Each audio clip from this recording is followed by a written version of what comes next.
Adrenaline-fueled zombie fest Train to Busan gets a sequel. Will it live up to the original's awesomeness? Will we find out what happened to the survivors of the first movie? And probably most importantly, is this train still heading to Busan?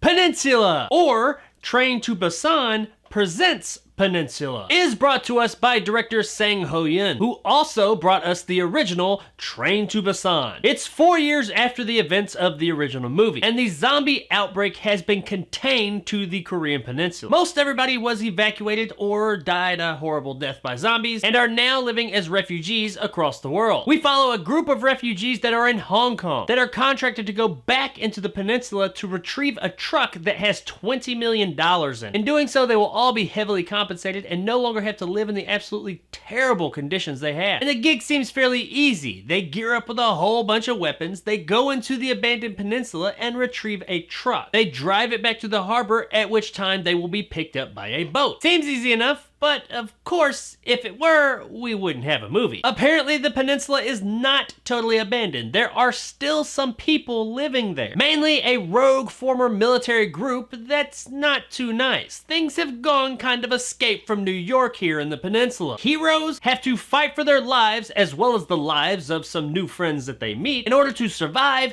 get the money, and get back to safety. I really enjoyed Train to Busan. While it was another zombie movie, it was executed with such energy, vigor, and heart. That movie started and went non-stop all the way to the end credits. But it never lost track of its characters. You cared about these people. You wanted them to survive. And when bad things happened to some of them, you felt it. You were like, oh man, damn it, I was hoping that one would make it. Peninsula, on the other hand, well, you don't quite get all of that this time around. This was not a terrible movie. I've seen some reviews out there and heard some people talking, and they've said that Peninsula was just awful. It's not. It was not just awful. In comparison to its predecessor, it is definitely lacking though. Beyond taking place in the same world, this movie has nothing to do with Train to Busan. None of the characters from the original movie are in this one. We don't find out the fates of any of the survivors from the first movie. There's just nothing here that connects the two movies beyond the fact they do take place in the same world, which is probably why it's not called Train to Busan 2, but Peninsula. Now that being said, the story's fine. It's okay. It's not super original, and there's definitely no surprises, but it is entertaining. I got a very Korean Escape from New York, but with zombies vibe from it. And instead of saving the president, you're saving dead presidents. Came up with that one myself. The performances are pretty good. There's nothing bad here. I mean, there's a few hammy over-the-top performances here or there,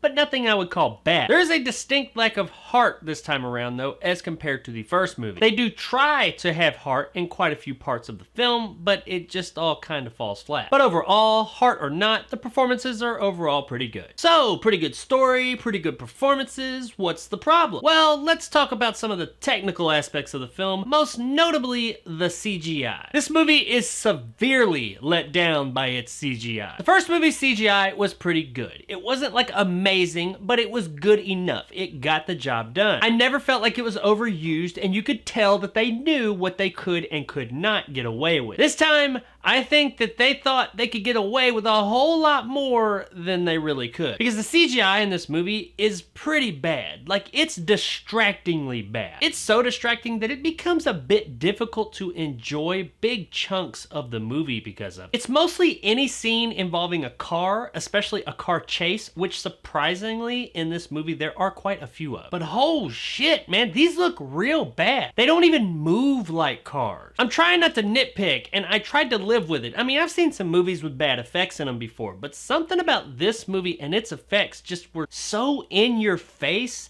that it was really distracting and disappointing. And these car chases are like real long extended scenes, and they're just bad. I don't know if it was a budgetary thing or it's just a talent thing, but they dropped the ball somewhere. Now, I will say what they were going for in these scenes, while totally ridiculous and unreal, could have been cool, but the execution just ruins all of it. I don't get how you go to a bigger budget and have worse CGI than the first movie. And it's a lot of the same people making this movie, so you would think that it would have improved. And honestly, I don't think the CGI actually got worse. I just think there's a whole lot more of it in this movie, so it stands out that much more. In some movies, you can sometimes look past bad CGI, but this CGI is so much in these scenes that it's kind of hard to not see it. It's really difficult to not be distracted by it because of the scenes that it's in, it's just so much, and it really encompasses the whole entire scene. It's not even the look as much. I mean, yes, that's part of it. It doesn't look that good,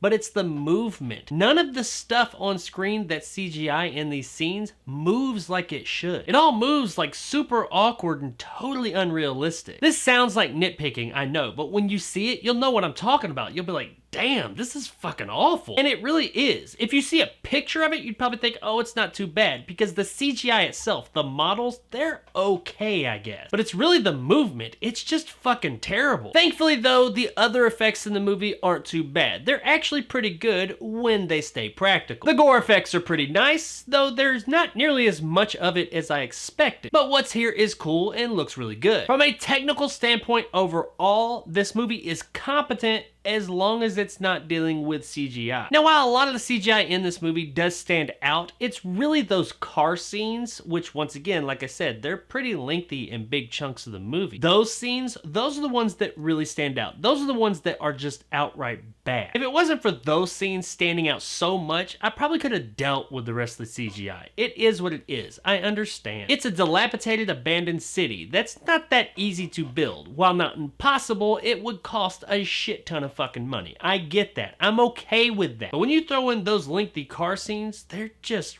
really, really fucking bad. Guys, at the end of the day, Peninsula was okay. Don't believe what a lot of people are saying about how it's just terrible. It's not terrible. It's not great either, and it is a major disappointment as compared to its predecessor. But terrible? No. It's okay. It's got an entertaining story, some solid performances, and some pretty fucking shit effects. 2 out of 3, I mean, that ain't bad. And even though the bad effects in these scenes do really take you out of it, it's not terrible. It's not bad, and it is absolutely worth checking out on streaming. Across the street.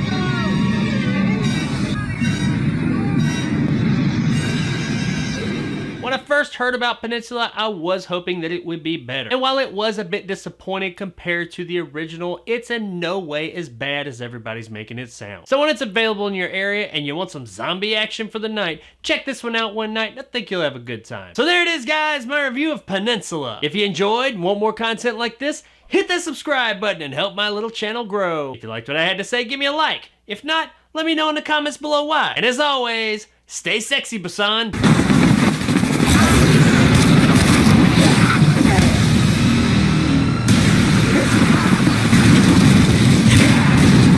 Now, regardless of what I or anybody else says about this movie, there is one thing it definitely did 100% right. It's something that always bothers me about zombie movies, but Peninsula got it right. In the movie, they call them zombies. They don't call them walkers or the living dead or the walking dead, geeks, freaks, cheeks, leaks, none of that. No, they call them fucking zombies because that's what the fuck they are. Fucking zombies. Maybe it doesn't bother everybody else, but that really bothers me about zombie movies. They never call them fucking zombies. So good on you, Peninsula, for keeping it real and calling these motherfuckers what they are. Fucking zombies. Your CGI still sucks though, but whatever. I'll always remember you as the one who called them motherfuckers what they are.